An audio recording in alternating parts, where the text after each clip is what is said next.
Salut les découvreurs, c'est Vincent de les-découvreurs.com. Aujourd'hui, on va parler du syndrome de l'imposteur. Donc, qu'est-ce que c'est le syndrome de l'imposteur?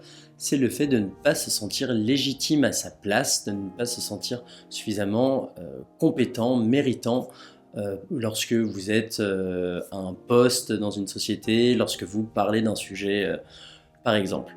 Donc, prenons en exemple la pire des situations, c'est-à-dire que vous soyez fait pistonner. Tu t'es fait pistonner, donc a priori, tu ne mérites pas le poste auquel tu es.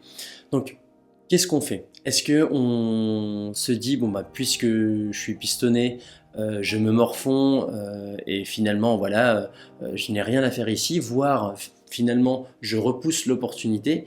Eh bien non. Mérite ta place, justement, travaille d'autant plus pour montrer ta légitimité à avoir obtenu cette position. Quelque chose qu'il faut se dire aussi, c'est que si vous êtes vraiment un imposteur, si tu es vraiment un imposteur et que tu n'apportes aucune valeur dans ce que tu fais, dans ce que tu dis, à un moment donné, les gens vont s'en rendre compte. Donc, quand bien même tu aurais été pistonné, qui est vraiment le cas de figure extrême qui fait qu'on se sent un imposteur, c'est que si finalement, après plusieurs semaines, plusieurs mois, rien n'a bougé, tu n'as apporté aucune contribution, ne t'inquiète pas, tu vas soit te faire licencier, soit on va t'inviter à prendre une voie de garage. Donc au final, tout repose dans tes mains. Quand bien même à la base, c'est une opportunité qui est un peu belle pour toi. Si tu ne disposes pas des compétences, parce que c'est souvent de là qu'on éprouve un manque de légitimité, il n'y a pas de souci. Quand tu arrives à un poste, à une responsabilité, euh, personne n'attend de toi que tu maîtrises tout sur le bout des doigts. Tu es nouveau. Si jamais tel était le cas autour de toi, ne te prive pas de le rappeler, évidemment. Donc, pas de complexe d'infériorité, mais c'est tout à fait normal de ne pas tout gérer de A à Z quand on arrive sur un nouveau périmètre. Et ce qu'il faut se dire, c'est que tu vas apprendre en faisant. Ça aussi, une expertise, une compétence, ça se développe.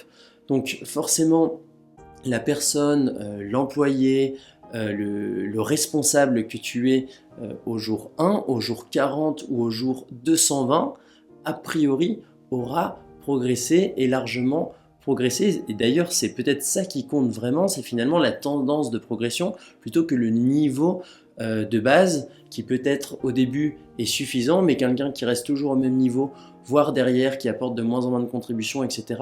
Je ne sais pas si finalement on ne peut pas devenir un imposteur. Enfin, justement, lorsqu'on éprouve ce sentiment d'être un imposteur, il faut avoir une démarche d'humilité.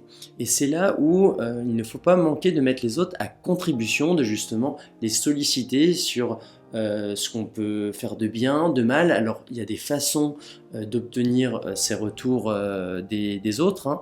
Là aussi, il ne faut pas se positionner justement en complexé, mais toujours demander aux autres finalement ce qu'on pourrait faire de mieux, ce qu'on pourrait faire différemment, leur demander leur avis, s'ils sont plus anciens que toi dans l'équipe, dans l'association dans laquelle tu te trouves, peu importe, n'hésite pas à leur demander conseil, justement, ça les rendra plus indulgents vis-à-vis de toi, puisqu'ils se rendent compte que voilà, tu n'arrives pas en levant le menton et en donnant la leçon à tout le monde sans rien comprendre, sans rien savoir, et ils seront plus à même de partager leurs connaissances et de t'accompagner dans ta progression.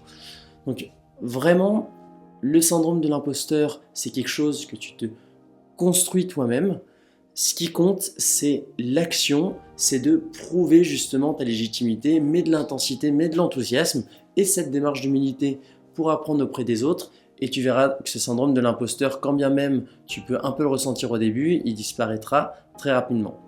J'espère que cette vidéo va te servir à progresser de ce point de vue-là. Si jamais toi aussi tu as tes petites techniques pour essayer de balayer d'un revers de manche ce mauvais sentiment, n'hésite pas à les partager en commentaire. En tout cas, moi je t'offre dans la description de cet épisode mon livre de 30 pages pour changer ta vie en devenant le héros de la vie dont tu rêves. Donc c'est offert, c'est pour toi et moi je te dis à très bientôt.